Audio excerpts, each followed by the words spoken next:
Shalom Bapak Ibu semuanya yang terkasih di dalam Tuhan. Selamat datang di ibadah online Gemi Mu'en. Saya percaya teman-teman semuanya dalam keadaan yang penuh sukacita. Apapun masalah kita, percayalah bahwa sukacita itu datang dari Tuhan. Dan saya percaya juga bahwa sukacita dan anugerahnya itu berlimpah di dalam diri Bapak Ibu sekalian. Mari saat ini Bapak Ibu kita sama-sama mempersiapkan hati kita untuk beribadah kepada Allah. Mazmur 51 ayat 12 sampai 17 berkata demikian. Bangkitlah kembali padaku kegirangan karena selamat yang daripadamu, dan lengkapilah aku dengan roh yang rela. Maka aku akan mengajarkan jalanmu kepada orang-orang yang melakukan pelanggaran, supaya orang-orang berdosa berbalik kepadamu. Lepaskanlah aku dari hutang darah, ya Allah, Allah keselamatanku. Maka lidahku akan bersorak-sorai memberitakan keadilanmu. Ya Tuhan, bukalah bibirku, supaya mulutku memberitakan puji-pujian kepadamu. Sebab Engkau tidak berkenan kepada korban sembelihan. Sekiranya ku persembahkan korban bakaran, Engkau tidak menyukainya. Korban sembelihan kepada Allah ialah jiwa yang hancur, hati yang patah dan remuk tidak akan Kau pandang hina, ya Allah. Amin. Mari kita sama-sama mengikrarkan pengakuan iman kita, pengakuan iman rasuli. Aku percaya kepada Allah, Bapa yang Maha Kuasa, Khalik langit dan bumi, dan kepada Yesus Kristus, Anaknya yang tunggal Tuhan kita, yang dikandung daripada Roh Kudus, lahir dari anak darah Maryam, yang menderita sengsara di bawah pemerintahan Pontius Pilatus, disalibkan, mati dan dikuburkan, turun ke dalam kerajaan maut, dan pada hari ketiga bangkit pula dari antara orang mati, naik ke surga, duduk di sebelah kanan Allah Bapa yang Maha Kuasa, dan dari sana Ia akan datang untuk menghakimi orang yang hidup dan yang mati. Aku percaya pada Roh Kudus, gereja yang kudus dan persekutuan orang kudus, pengampunan dosa, kebangkitan orang mati, dan hidup yang kekal. Amin. Mari, Bapak Ibu, kita siapkan hati kita untuk memuji dan menyembah Tuhan kita. Mari kita memuji Tuhan kita. Kita masuki gerbangnya dengan hati bersyukur. Karena Tuhan kita yang membuat kita bersuka. Mari semua jemaat Tuhan, bergiranglah di dalam Tuhan. Masuki gerbangnya dengan hati bersyukur, halamannya dengan pujian. Kataku hari ini harinya Tuhan, ku bersuka sebab Dia girangkanku. Sekali lagi katakan. Ku masuki gerbangnya dengan hati bersyukur, halamannya dengan pujian. Kataku hari ini harinya sebab Dia girangkanku. Dia girangkanku, oh Dia girangkanku. Ku bersuka sebab Dia girangkanku. Dia girangkanku, oh Dia girangkanku. Ku bersuka sebab Dia girangkanku. Sekali lagi. Ku masuki gerbangnya dengan hati bersyukur, halamannya dengan pujian. Kataku hari ini harinya Tuhan, ku bersuka sebab Dia girangkanku. Dia girangkanku, oh Dia girangkanku. Ku bersuka sebab Dia girangkanku. Dia girangkanku, oh Dia girangkanku. Ku bersuka sebab Dia girangkanku. Dia girangkanku, oh Dia girangkanku. Ku bersuka sebab Dia girangkanku. Dia girangkanku, oh Dia girangkanku. Ku bersuka sebab Dia girangkanku. Dia girangkanku, oh Dia girangkanku. Ku bersuka sebab Dia girangkanku. Dia girangkanku, oh Dia girangkanku. Ku bersuka sebab Dia girangkanku. Dia girangkanku. Dia girangkanku, oh Dia girangkanku. Ku bersuka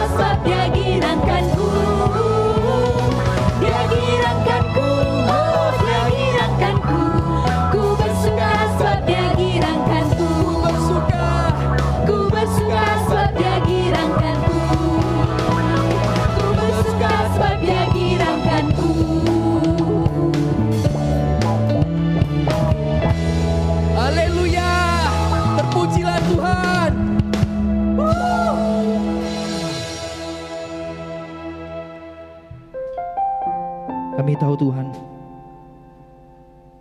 apapun keadaan kami, Engkau selalu beserta dengan kami. Tangan-Mu yang kuat yang selalu memegang kami, dan kami tidak pernah berjalan sendiri. Terima kasih Tuhan.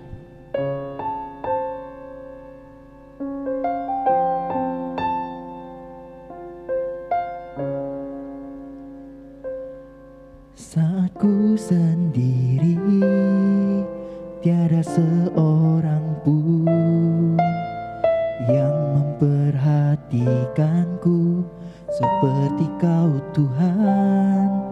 Saat ku berjalan dalam lembah gelap, ku percaya Kau selalu sertaku. Saat ku sendiri, tiada seorang pun yang memperhatikanku seperti Kau Tuhan.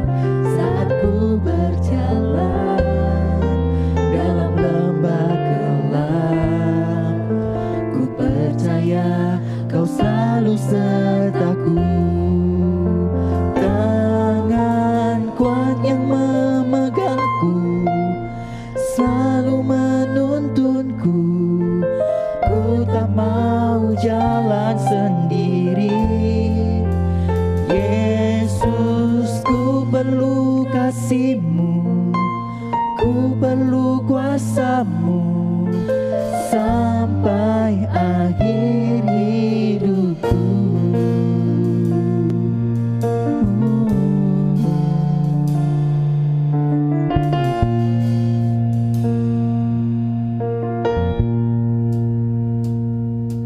Saat ku sendiri, tiada seorang pun yang memperhatikanku seperti Kau Tuhan.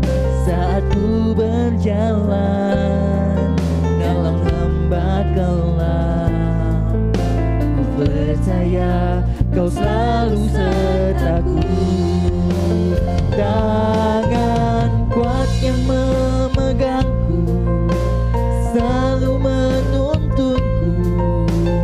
Ku tak mau jalan sendiri. Yesus, ku perlu kasih-Mu, ku perlu kuasa-Mu sampai akhir hidupku. Tangan kuat yang memegangku selalu menuntunku. Ku tak mau jalan sendiri. Yesus, ku perlu kasih-Mu, ku perlu kuasa-Mu sampai akhir hidupku. Tangan kuat yang memegangku selalu menuntunku. Ku tak mau jalan sendiri. Yesus, ku perlu kasih-Mu, ku perlu kuasa-Mu sampai akhir hidupku. Tangan kuat yang memegangku selalu menuntunku. Ku tak mau jalan sendiri. Yesus, ku perlu kasih-Mu dan ku perlu kuasa-Mu sampai akhir hidupku. Sampai akhir hidupku. Sampai akhir hidupku.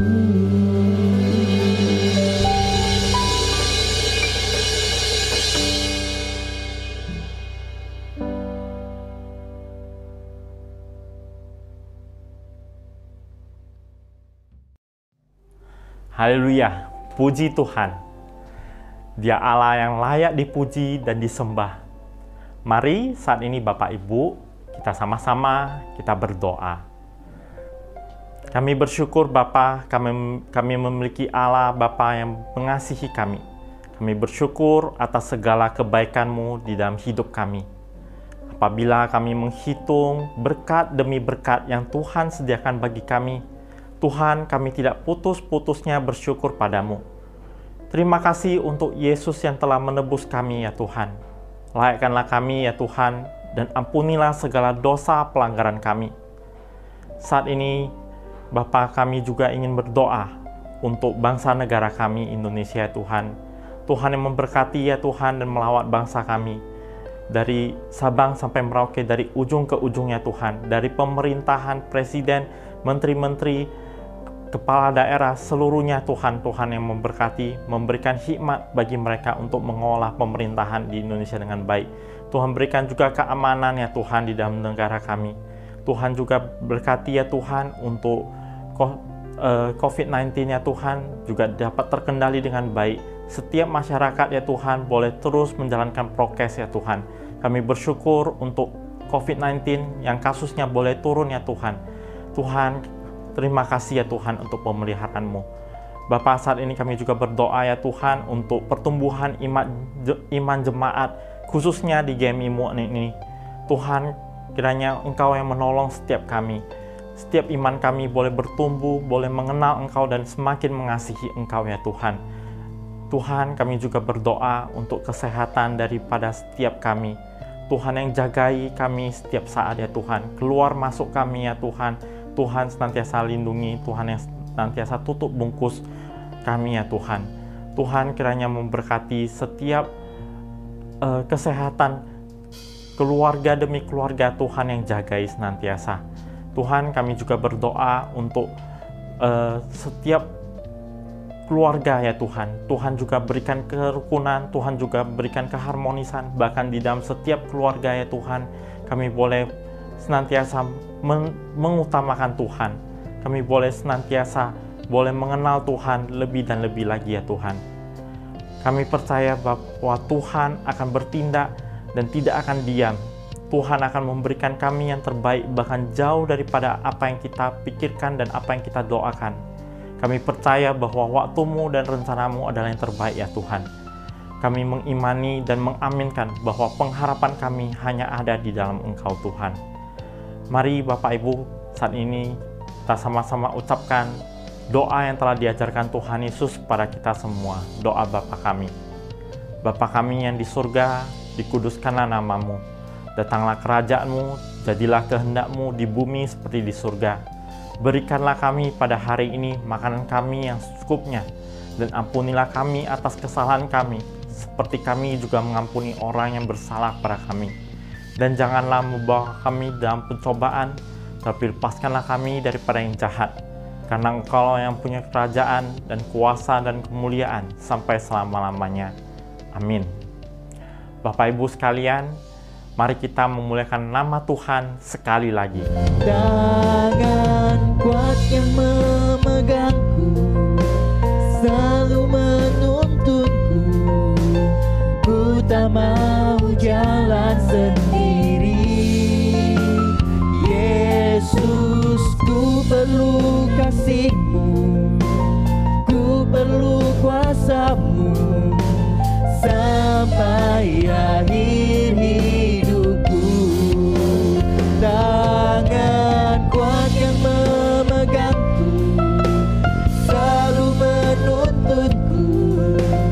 Ku tak mau jalan sendiri. Yesus, ku perlu kasih-Mu, ku perlu kuasa-Mu sampai akhir hidupku. Tangan kuat yang memegangku, selalu menuntunku. Ku tak mau jalan sendiri. Yesus, ku perlu kasih-Mu, ku perlu kuasa-Mu sampai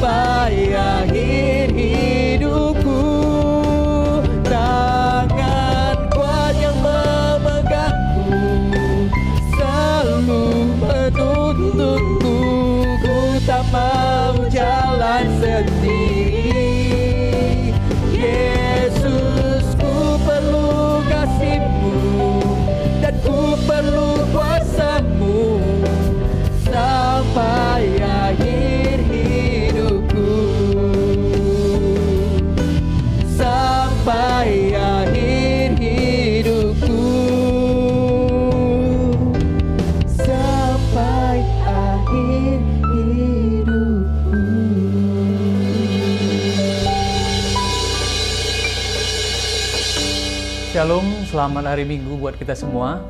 Saya ucapkan selamat beribadah. Hari ini saya merasa diberkati dan saya merasa sangat senang karena saya diberikan kesempatan untuk bisa membagikan firman Tuhan atau sharing firman Tuhan untuk ibadah umum kita pada hari Minggu ini. Tapi sebelumnya saya perkenalkan diri dulu. Nama saya Abednego Kristianto Panggabean. Saya di sini mengajar juga di Metodis Pelita Kasih sebagai guru agama. Jadi di sini saya juga akan memberitakan firman Tuhan. Jadi Bapak Ibu, saudara-saudara yang dikasihi Tuhan, udah mengenal saya untuk saat ini. Kiranya kita bisa saling memberkati yang satu dengan yang lain melalui firman Tuhan hari ini. Tapi sebelumnya, marilah kita berdoa terlebih dahulu. Bapa yang baik, terima kasih atas kasih anugerah-Mu yang telah memberkati setiap kami sampai saat ini. Terima kasih Tuhan Yesus, kami masih bisa diizinkan lagi beribadah di tempat ini. Walaupun dalam keadaan streaming atau online, tidak menutup kemungkinan firman Tuhan ditaburkan. Berkati setiap kami agar setiap firman-Mu yang disampaikan bisa menjadi rema dan dupa yang harum bagi setiap kehidupan kami. Hamba-Mu yang menyampaikan firman Tuhan, Engkau sembunyikan di balik salib-Mu. Biarlah Bapa, hanya Engkau yang dimuliakan. Berkati hati dan pikiran kami, biar segala sesuatunya menurut kehendak-Mu. Dalam nama Tuhan Yesus Kristus, Juru Selamat kami yang hidup, kami berdoa. Haleluya. Amin.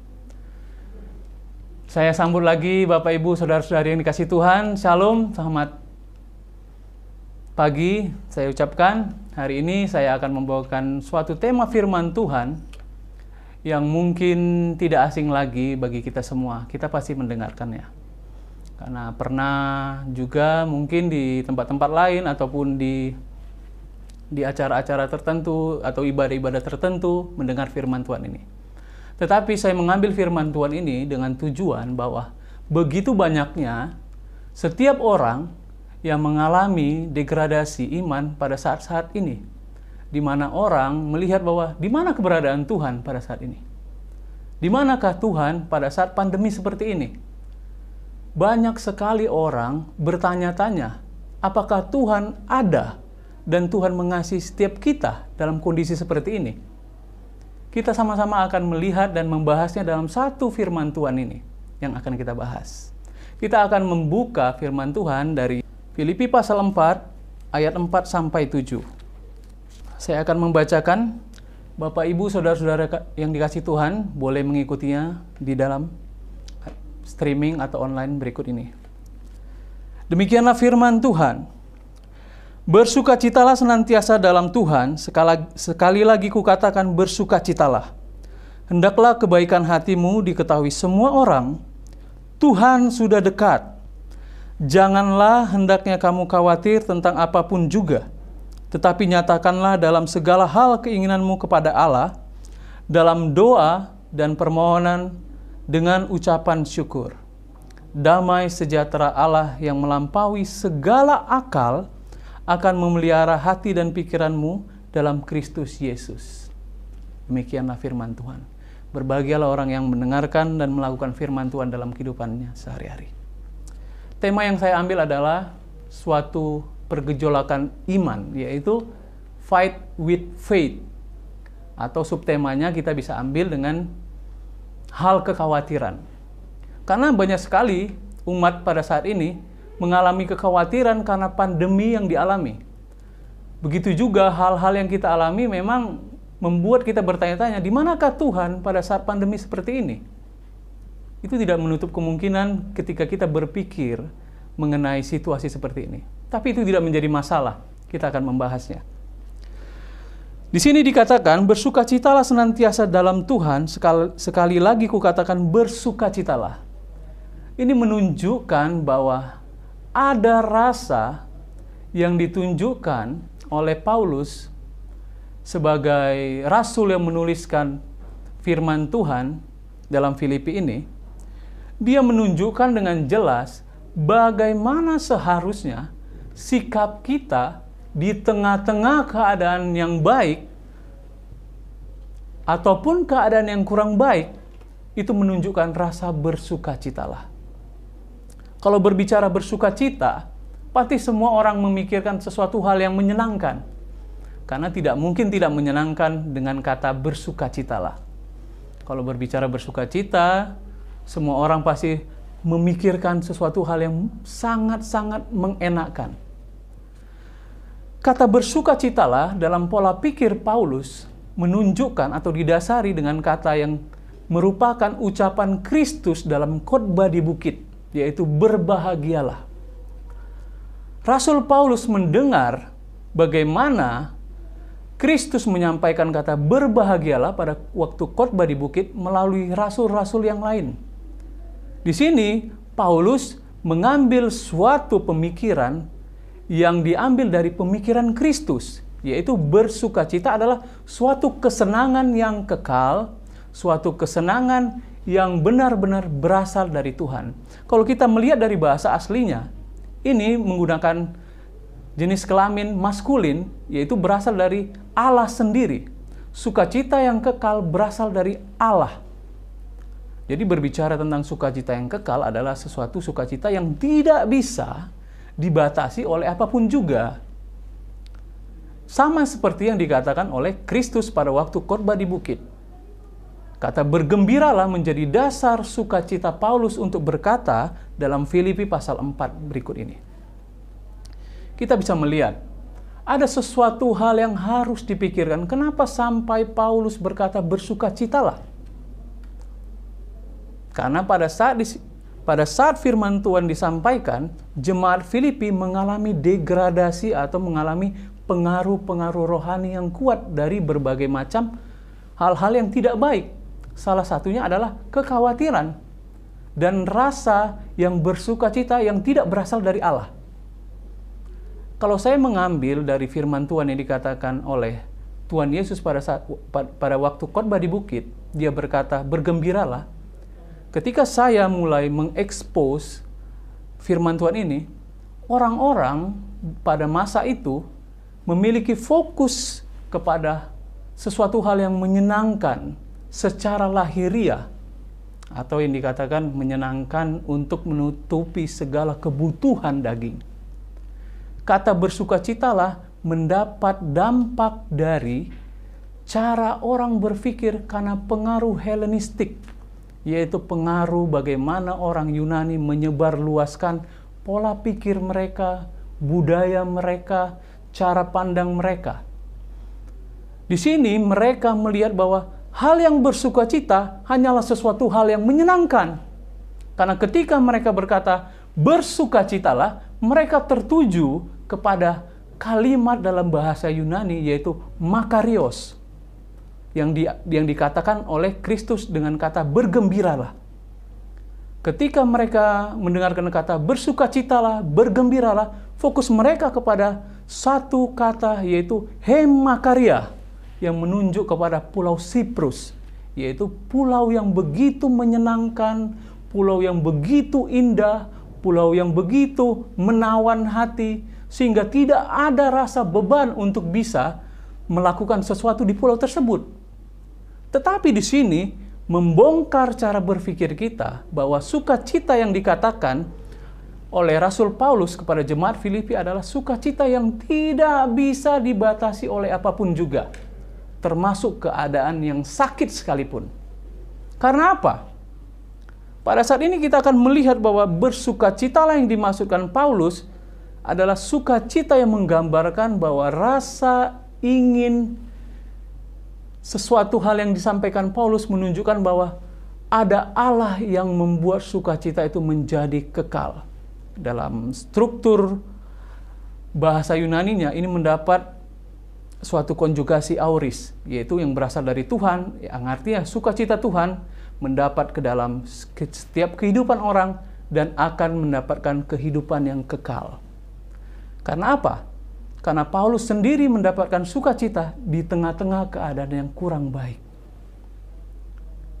Surat Filipi dikatakan juga adalah surat penjara. Karena pada saat Paulus menuliskan surat Filipi, Ini pada saat Paulus berada di penjara menjelang hukuman pancung pada waktu dia ditahan oleh prajurit Roma pada saat itu. Sangat ironis. Seorang yang akan menjelang kematian berkata bersukacitalah. Sesuatu hal yang ironis bagi kita. Karena bersukacitalah menunjukkan sesuatu yang menyenangkan. Tetapi ketika Paulus berkata bersukacitalah dalam keadaan yang tidak menyenangkan, itu merupakan sukacita yang berasal daripada Tuhan. Karena sukacita yang dimiliki, yang diterima oleh Paulus, tidak dipengaruhi oleh keadaan Paulus pada saat ini. Kita harus bisa mengerti kenapa Paulus berkata bersukacita. Di sini digunakan kata tanda seru, menunjukkan bahwa kata bersukacitalah adalah sesuatu yang penting. Kita bisa melihat dalam pasal 3, dia berkata ayat 1, akhirnya saudara-saudaraku bersukacitalah dalam Tuhan. Menuliskan hal ini lagi kepadamu tidaklah berat bagiku dan memberikan kepastian kepadamu. Ada sesuatu yang ingin Paulus sampaikan kepada kita. Bahwa keadaan apapun, situasi apapun, hal yang baik sekalipun, bahkan yang tidak baik sekalipun, haruslah bersukacita. Karena sukacita yang didatangkan dari Tuhan bersifat kekal, mempengaruhi pola pikir kita.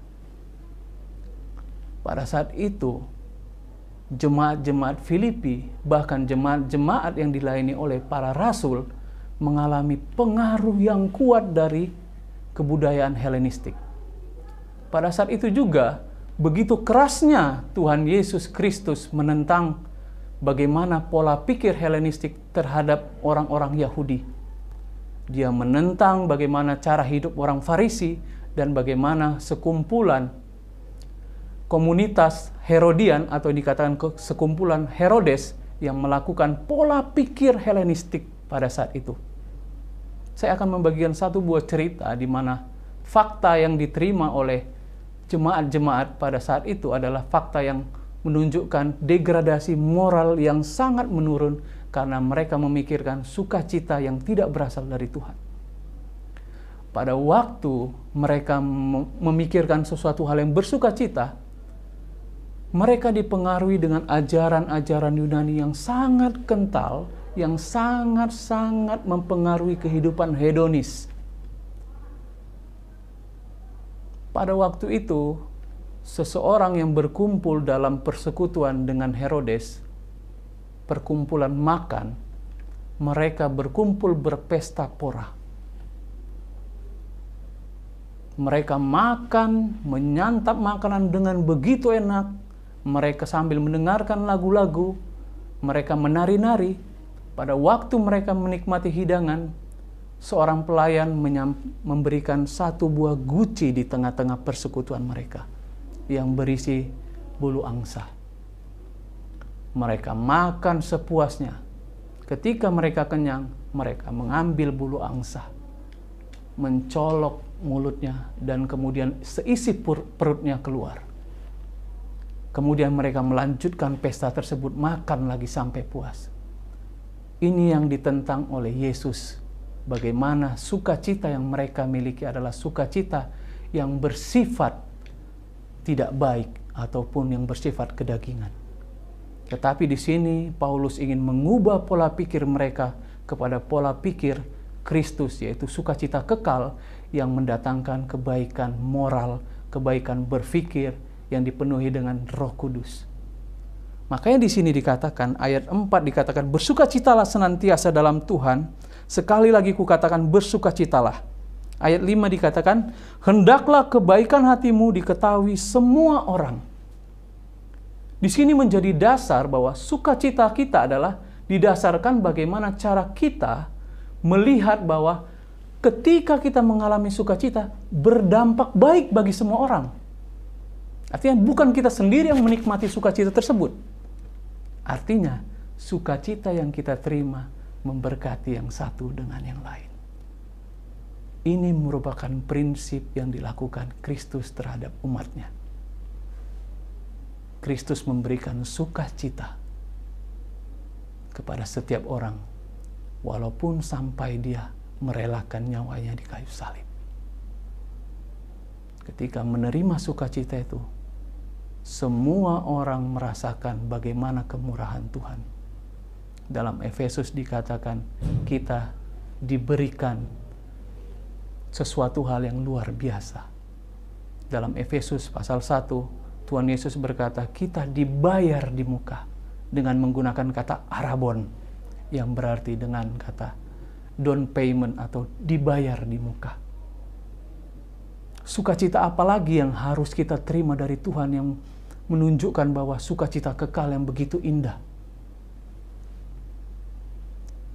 Di sini kita harus melihat bahwa sukacita yang kekal harus berdampak terhadap orang lain.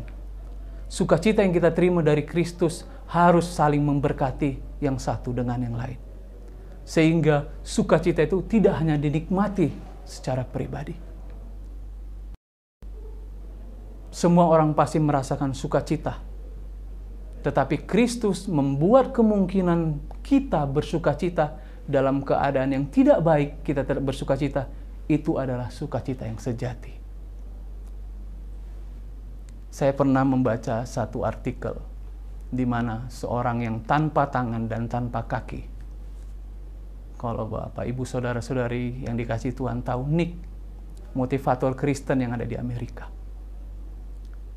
Dia berkata, saya bisa marah kepada Tuhan atas apa yang saya tidak miliki. Dia berkata bahwa dia tidak punya tangan, dia tidak punya kaki. Dia bisa protes kepada Tuhan. Tetapi ketika dia meresapi suatu sukacita yang kekal, pola pikir, metanoia, pola pikir, cara berpikirnya dirubahkan Tuhan.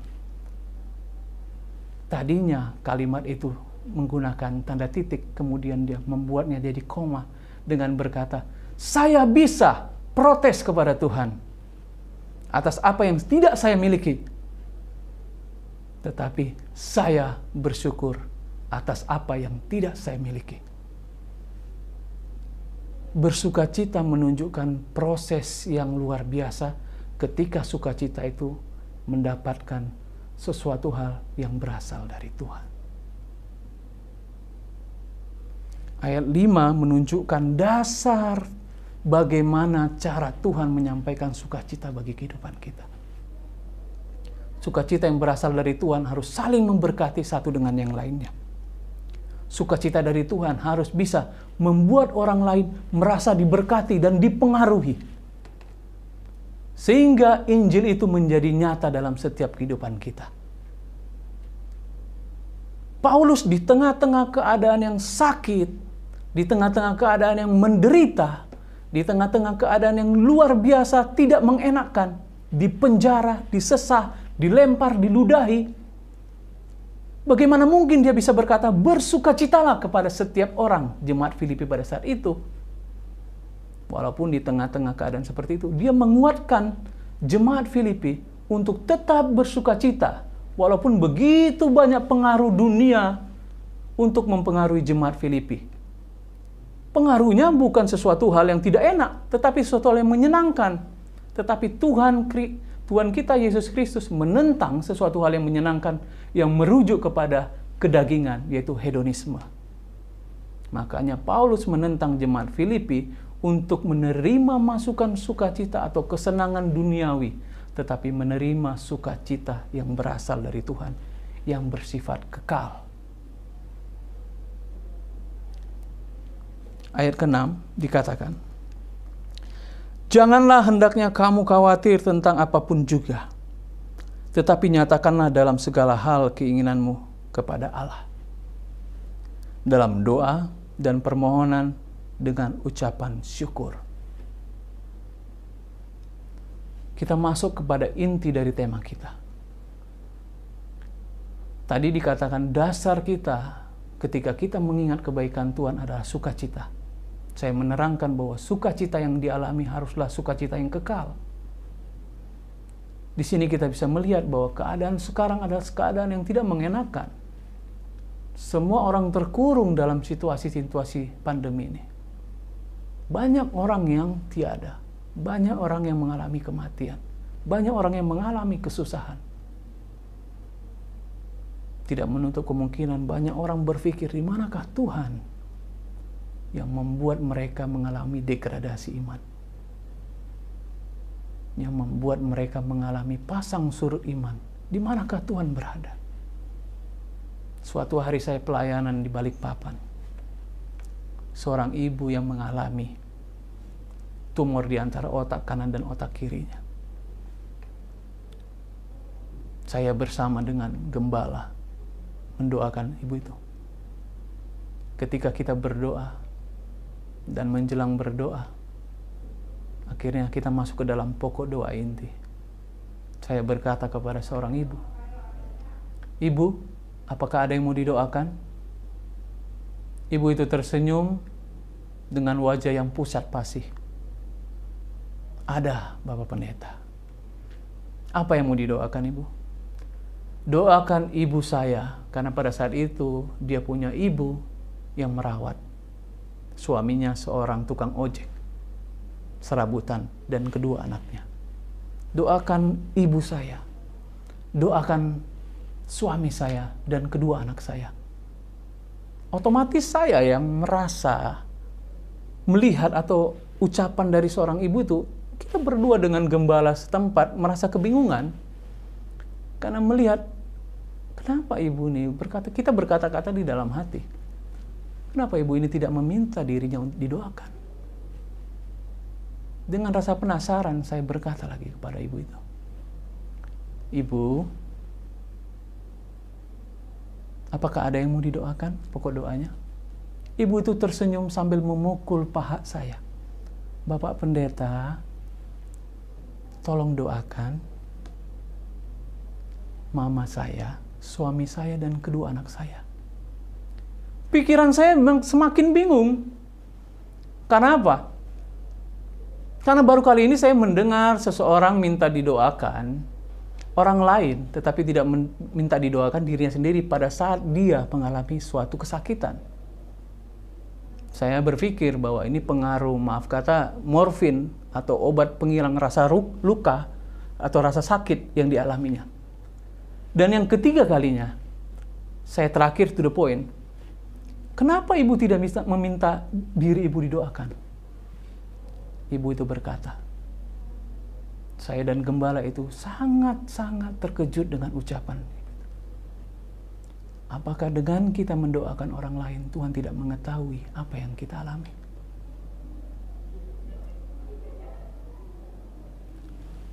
Otomatis kita berdua dengan gembala itu merasa diberkati dengan ucapan yang sedikit. "Janganlah hendaknya kamu khawatir tentang apapun juga, tetapi nyatakanlah dalam segala hal keinginanmu kepada Allah dalam doa dan permohonan dengan ucapan syukur." Terkadang kita hanya berfokus kepada apa yang kita rasakan tidak enak, seolah-olah Tuhan itu buta dan tidak mendengar. Terkadang kita hanya fokus kepada apa yang kita inginkan, bukan apa yang kita butuhkan. Seolah-olah Tuhan itu menutup mata dan telinganya. Maka saya mengambil satu tema, fight with faith. Kenapa digunakan kata fight? Karena kita bertarung melawan iman yang menurun. Kita harus melawan. Bagaimana iman itu turun, kita harus melawan supaya iman itu naik. Karena kita adalah orang yang lemah. Paulus berkata bahwa roh itu penurut tapi daging lemah. Begitu juga dengan iman kita. Makanya di sini Paulus berkata, ketika kita tidak berhenti berdoa, bukan berarti Tuhan tidak mendengar, tetapi Tuhan punya rencana atas setiap apa yang kita inginkan. Tuhan mengetahui apapun yang kita rasakan. Firman Tuhan berkata, rambut sehelai pun jatuh Tuhan tahu.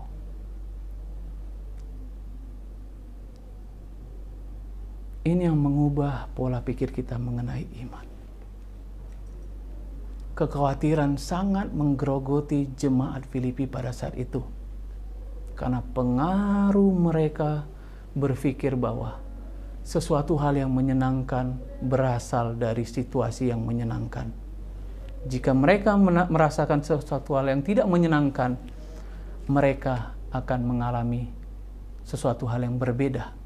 Tetapi Paulus memberikan masukan kepada setiap mereka bahwa hal yang tidak menyenangkan pun akan mendatangkan berkat bagi semua orang ketika kamu mengalami sesuatu hal atau perubahan daripada Tuhan. Di situ yang harus kita mengerti adalah suatu hal di mana kita merujuk kepada permohonan dan ucapan syukur. Hal ini seringkali terjadi dalam pola pikir kehidupan kita. Suatu hari, saya mengambil sebuah cerita di mana Alexander Agung datang dalam sebuah pertemuan. Seorang filsuf datang menjumpai dia. Seorang filsuf itu mengalami suatu masalah keuangan. Alexander Agung mengizinkan masuk seorang filsuf itu ke dalam kerajaannya. Kemudian filsuf itu berkata kepada Alexander Agung, "Kaisar, saya pada saat ini mengalami sesuatu hal yang buruk dalam keuangan saya. Bolehkah saya meminta uang yang dikatakan dalam jumlah besar?" Pada saat itu bendahara kerajaan mengalami kebingungan dan mulai mendekati filsuf tersebut. Tetapi Alexander Agung menahannya dan berkata, "Oke, saya berikan." Di sini Alexander Agung memiliki pola pikir yang brilian. Dia berkata kepada bendahara, "Saya tertarik dengan pola pikir filsuf ini." Dengan kata lain, dia meminta yang besar karena dia tahu bahwa kita memiliki kekayaan yang luar biasa. Dari cerita ini, kita terkadang mengalami degradasi iman. Ketika kita meminta kepada Tuhan, bukan karena kita takut atas apa yang kita minta terlalu besar, tetapi karena kita tidak percaya kepada Tuhan atas apa yang kita minta. Ketika kita meminta sesuatu kepada Tuhan, kita mengalami keraguan, kita mengalami suatu kemunduran, ketidakpercayaan. Yang seharusnya kita lakukan adalah ketika kita meminta sesuatu kepada Tuhan, kita harus melihat bahwa sosok yang kita minta adalah sosok yang tidak terbatas dan tidak bisa dipengaruhi oleh apapun. Bahkan ini menjadi pola pikir yang harus diterima dalam setiap orang pada saat ini. Memang sulit keadaan seperti ini. Memang sulit pandemi seperti ini. Bukan berarti kita mengurangi rasa percaya kepada Tuhan. Tuhan tidak pernah lelah mendengar doa kita. Jangan seolah-olah kita berdoa supaya hati Tuhan luluh. Hati Tuhan sudah luluh dari dulunya. Tapi berdoalah supaya hati kita yang keras ini, yang dipenuhi dengan keraguan, menjadi luluh dan bisa melakukan apa yang Tuhan mau. Seperti yang dikatakan, bersukacitalah, tidak dipengaruhi oleh keadaan apapun. Ketika Tuhan melihat sukacita kita, berarti Tuhan sedang memprogres hidup kita menjadi orang yang layak melakukan apa yang dikehendaki.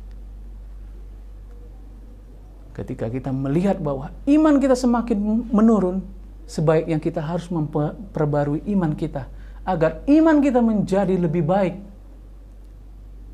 Tidak ada yang salah, semua orang pasti akan mengalami degradasi iman karena kita adalah makhluk yang lemah. Tapi sebaiknya kita memandang Kristus, Allah yang luar biasa, yang tidak bisa dibatasi oleh apapun juga.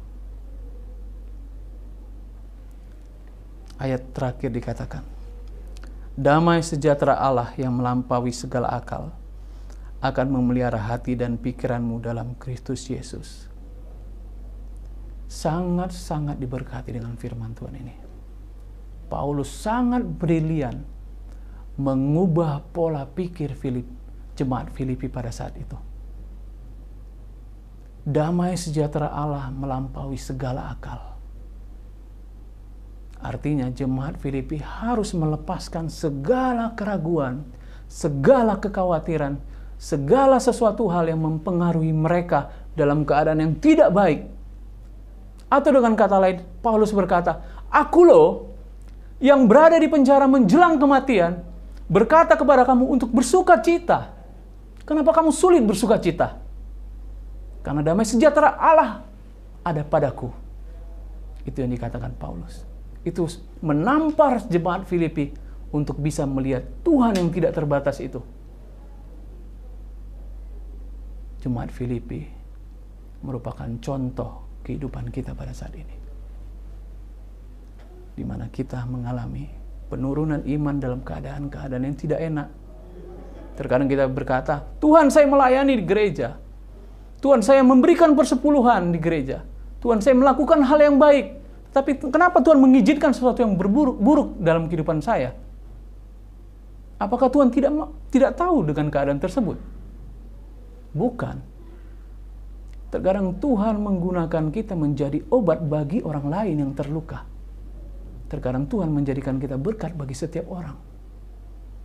Iman yang kita miliki memprogres pola pikir kita. Maka di sini dikatakan, damai sejahtera Allah yang melampaui segala akal, melampaui cara berpikir kita, akan memelihara hati dan pikiranmu.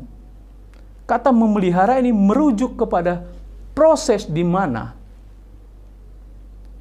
kata yang dalam konteks kemiliteran. Memelihara ini dalam bahasa aslinya diartikan mengawal. Artinya Tuhan memberikan Roh Kudus untuk mengawal pola pikir kita agar tetap bisa berkenan di hadapan Dia. Ketika kita jatuh, ketika kita terpuruk, ketika kita mengalami kesakitan, kita memandang Tuhan bahwa Tuhan tidak pernah memberikan sesuatu tanpa ada rencana yang baik. Yeremia 29 ayat 11 dikatakan bahwa rencana Allah adalah rencana yang penuh dengan damai sejahtera, bukan rencana kecelakaan. Banyak firman Tuhan yang membicarakan bagaimana rencana Tuhan sulit diselami oleh setiap orang. Karena begitulah Tuhan yang Maha Kuasa, tidak bisa dibaca dengan pola pikir kita yang begitu terbatas.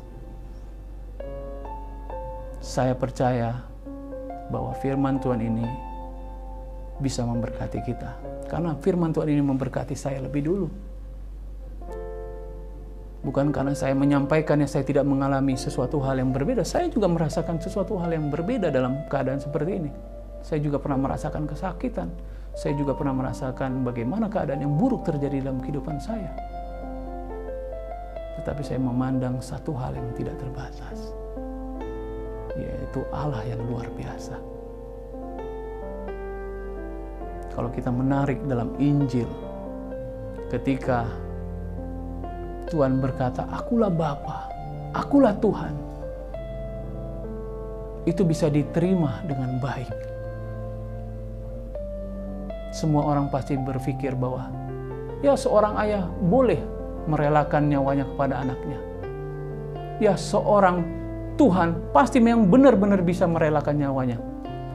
Tetapi Tuhan mengatasnamakan, akulah sahabat. Dia menarik kesenjangan yang jauh.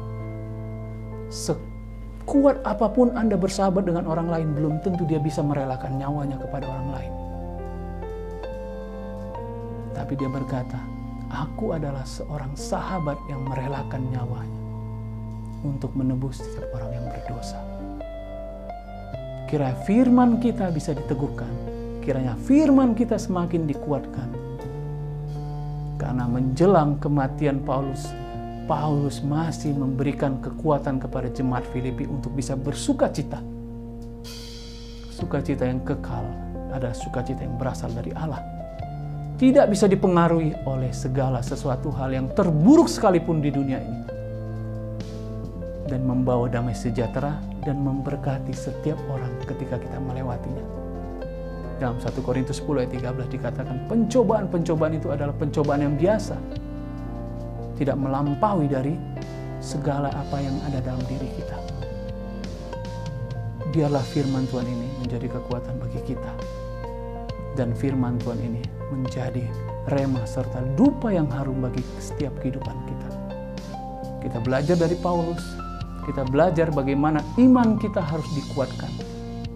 Karena pasti kita akan mengalami penurunan. Itu adalah hal yang biasa. Tetapi kita harus tetap bergantung kepada Tuhan. Amin firman Tuhan. Mari kita berdoa. Bapa yang baik, kami bersyukur atas firman Tuhan-Mu. Kami diajarkan kembali bagaimana kami beriman. Firman Tuhan berkata bahwa iman yang kami miliki harus didasarkan dengan sukacita yang kekal. Sukacita yang tidak bisa dipengaruhi oleh apapun juga. Dan damai sejahtera-Mu yang melampaui akal akan memelihara hati dan pikiran kami. Biarlah Bapa, kekhawatiran kami ini menjadi alat untuk kami untuk bisa datang kepadamu. Biarlah kekhawatiran kami ini menjadi obat agar kami bisa bergantung kepadamu. Bapa yang baik, biarlah belas kasihan menyata dalam setiap kehidupan kami. Kami berdoa Bapa, biarlah belas kasihan-Mu memberkati setiap kami seperti apa yang Kau firmankan. Berkati gereja-Mu, berkati setiap majelis, berkati hamba-hamba Tuhan yang melayani tempat ini. Berkati jemaat.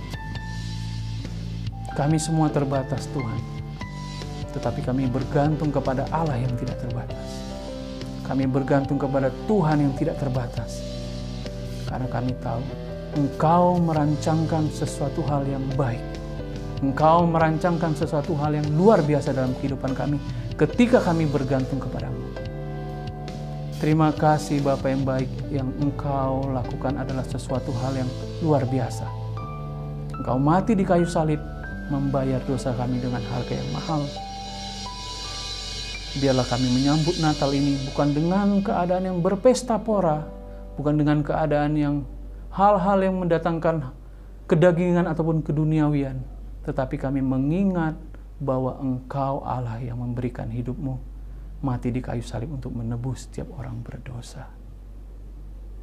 Ampuni kesalahan dan dosa yang kami perbuat supaya kami layak menerima dan menyambut berkat-Mu. Dalam nama Tuhan Yesus Kristus, Juru Selamat kami, hidup kami berdoa. Haleluya. Amin.